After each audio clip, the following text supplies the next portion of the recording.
Hey everyone, today I'm going to do a video response. This is to Shock 16, but that's because I saw his video first, so I guess it would really be to Novabug, a channel I hadn't seen until just recently, and it's part of Novabug's Friday Foursome, and it is to show 4 your favorite controllers. I will link both of their channels below. I need to go subscribe to Novabug, and if you haven't seen Shock 16, definitely check his channel out. He has a Friday Night Fight series. He's done 2 seasons of that where he plays a random fighter while he chats to the camera. Those are a lot of fun. There's a great variety in those, from Neo Geo to Genesis games. He did Sunday Stroll with Dan Central and a few other people on YouTube. So definitely check his channel out. One of my favorites. But if you've seen his, a lot of my choices will be familiar. But I will say an honorable mention is to the 6-button Genesis controller. Now, I didn't include it on the list because I just got this last year with my Model 3. However, I've since acquired another 6-button controller. I think this is the one that came with the Model 3.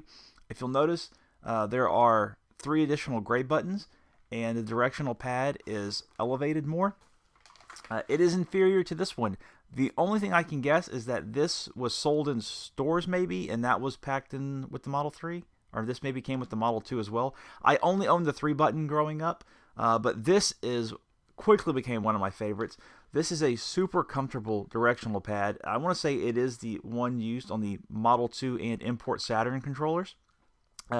It's elevated slightly, not nearly as much as the other one.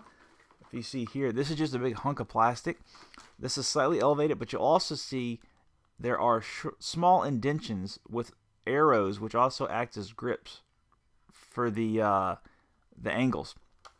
Yeah, if you want this one, definitely go for the bottom row of black instead of gray. That's the easiest way to tell them apart. Oh, also, this one has a switch for turbo and 2 buttons here. This one does not, but it does have this mode button. So definitely one of my favorites. But like I said, I just got that one, so I don't feel right putting it on the list. So let me go to, I have so many controllers right here for this. First up, this is a Famicom, or Super Famicom, but imagine it said Nintendo and these are all purple. But this is by far one of my most favorite controllers. I think for a lot of people, this is kind of like the archetype controller. This is what companies based their designs off of for years. I used to own a Gravis gamepad for the PC that looked like this, except for the fact it used a terrible hard plastic here and the buttons weren't nearly as responsive. But that's what PC gamers had to rely on for years. Now, recently I've gone back to play fighters on the Super Nintendo and found that I don't find the directional pad all that comfortable. I think I guess I'm just used to later controllers. But what you'll see is, because there is no indentation here, as with the Genesis controller I just showed, it just goes straight to the base of the controller. My thumb always flicks on this, and this is a hard square, I'd call it. The Genesis one has slightly rounded edges, which are more comfortable. However, that is perfect for role-playing games, platformers, and action games. That kind of definition means you're hitting the exact spot you want to. This, I don't mean to be technical here, but I'm going to call this a slight mushy feeling. You'll hear a slight popping sound when you click down, but it's not as harsh as other controllers. But that feeling is what I associate with adventure games and role-playing games, or actually a lot of racers too, unless it's a 3D racer. If it's a kart racer, I still want this feeling. When I play a role-playing game, even if it's a 3D role-playing game, I want this plastic mushy feeling right here. Mushy might not be the right word, but it's got I'll say a gentle give when you depress the button. And that's what I associate that with those genres. Especially for the time, the extra shoulder buttons came in handy before the Genesis had a 6-button. Now, there was other 6-button controllers. The Turbo Duo had one. But for most people, this was, I think, their first 6-button controller. It was for me. The buttons felt great. Great placement for everything. Yeah, just a fantastic controller. It definitely stood the test of time. Even though I said I don't really like fighters with it when I was growing up, after I got a Super Nintendo, that was my machine of choice for fighters. So I've logged hundreds of hours in Street Fighter, Mortal Kombat, SNK's games with this. But The only downside, this is the Super Famicom version, and the controller cable is really short, so you'll have to get an extension if you don't have a unit close to the TV. But the North American one has a longer cable. But in any event, they are swappable in case you wanted to have one of these.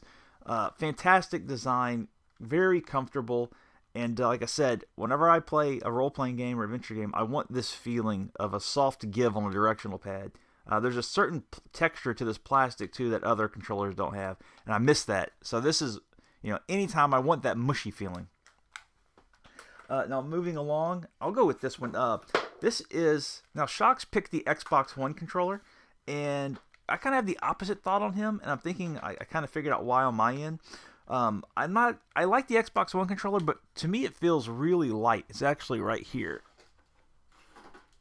There's a few things I'm not a big fan of the Xbox One controller. The directional pad on both are pretty much garbage, but this one to me is even worse. This has almost no, if you can see that barely comes out of the mold, and to me, they added a clicking, if you can hear it, which helps you to kind of know you're making the right option, the right selection, but it just doesn't feel comfortable to me. It's too shallow for me to do a Dragon Ball motion that or Dragon Punch. I don't know. I'm not a fan of it. It feels light to me, but that's also because I am using it largely with a USB cable. I can sit close enough to my system for it.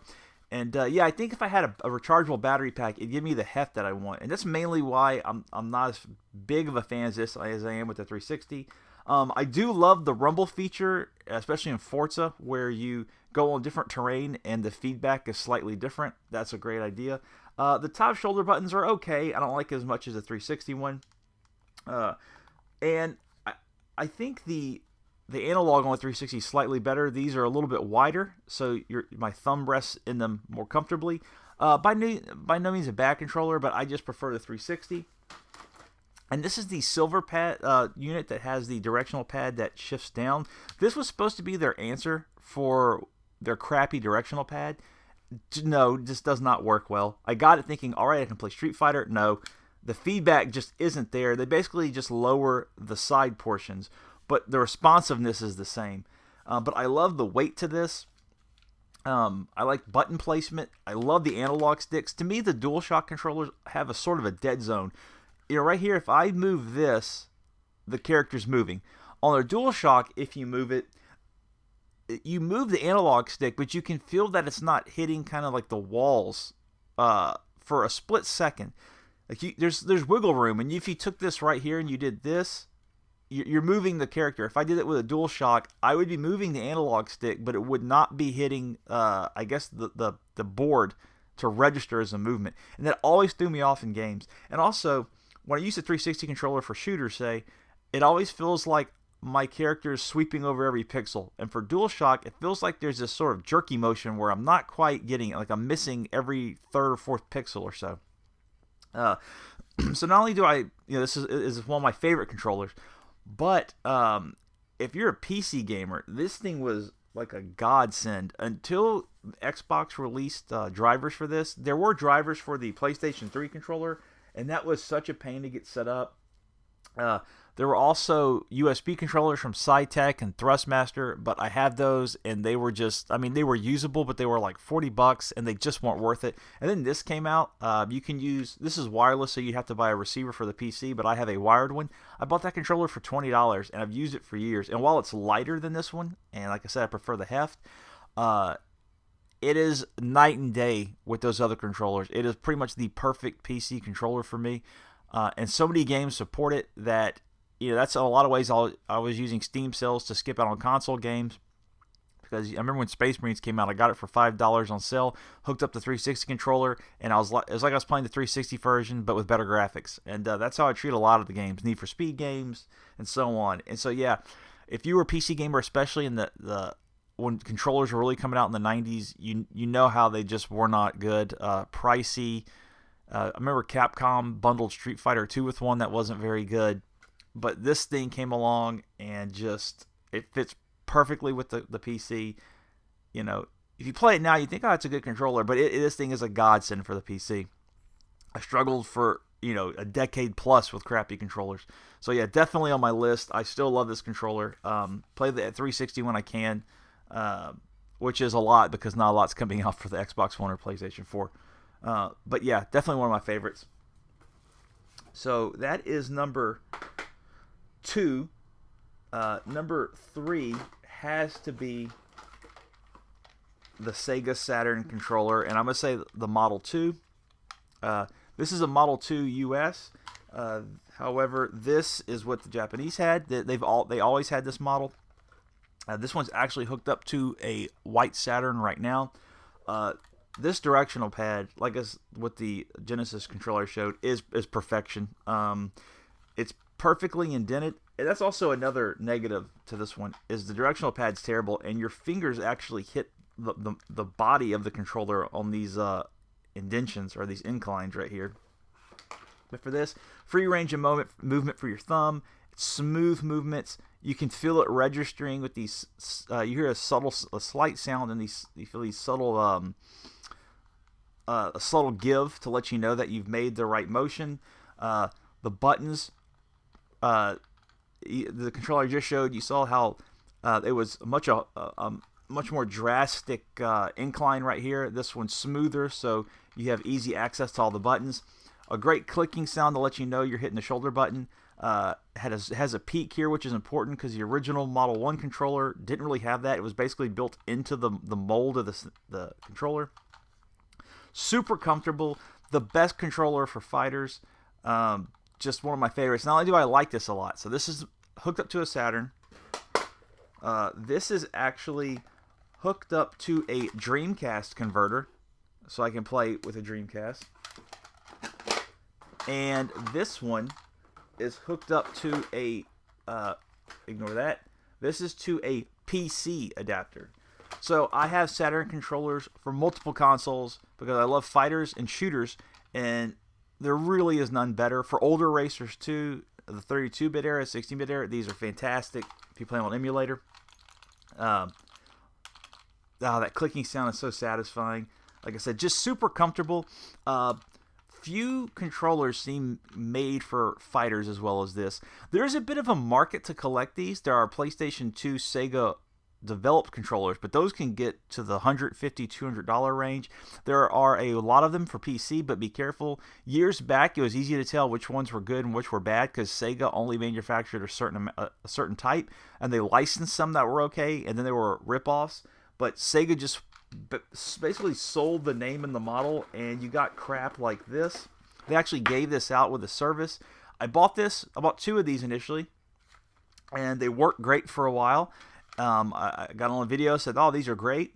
A few months later, I went to play King of Fighters, and the directional pad broke. And so this is the, I think this might be the broken one I'm keeping for the shell. I do like the white shell and blue buttons, which you can use with, I think, most, if not all, of the other controllers. They share the same, I think they share the exact same interior as well. It's been a while since I've checked it out. So be careful with these. Like I said, this was released by Sega, and it was junk. But there are definitely better ones out there. If you find like the, and you'll normally see them, the prices will be expensive. They'll be $50 or so because there's a certain sticker on the back that you can see that says Sega, and you know that's one they put out during that era, and they're great. But this is junk, so be careful. But there are all sorts of different color designs. There is an all-white one that came out with a Puyo Puyo for Mac that goes for $150.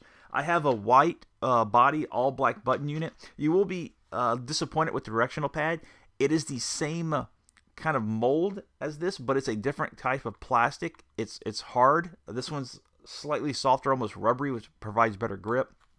This is just not really as comfortable, and yeah, the base, there's like a plastic piece under this that broke. So yeah, be careful with those. Lastly, I have to go with shocks on this one. There are a bunch of newer ones I think are more comfortable, but this one is iconic, still comfortable to use, still holds up, stood the test of time for, 25 years. That is the Neo Geo controller. This one does have replacement buttons. I forgot which type. I think not Sandwall. There's another brand, but that may be with an A. Slipping my mind right now. But speaking of clicks, that sound, if that does not make you immediately think of Samurai Showdown, King of Fighters, Art of Fighting, Last Blade, Marco the Wolf, what else? Dozens of other fighters. I don't know what possibly will. I love that sound. It's so satisfying. It lets you know you're hitting all the right inputs. Great for fighters, obviously, but also for shooters, which is pretty much the Neo Geo's library. The buttons, great button placement, nice spacing. I do enjoy Mad Catz Tournament Edition sticks for the Xbox and PlayStation. I have a Brawl stick, which is great. But, you know, I don't know how many years I'll be using that. I'm still using this. I bought this one used, and there's no telling, used and modified, but no telling, you know, how many hundreds of hours it was used before me. And it will get used for hundreds of more hours. Super comfortable body. It looks kind of basic, but once you set it on your lap, the slight gradient is perfect, or slope I should say, is perfect for both hands. Your palms fit really comfortably right here and right here. I don't know, this is just what you need for fighters. I don't know how you could possibly improve this. If you're playing a 4-button fighter, that is. You know, if you're playing more, obviously you need a modern one. But yeah, this is just fantastic. It's a little bit bigger, but it's also really light, and but not too light that you'll have a problem keeping it on your lap or your knee.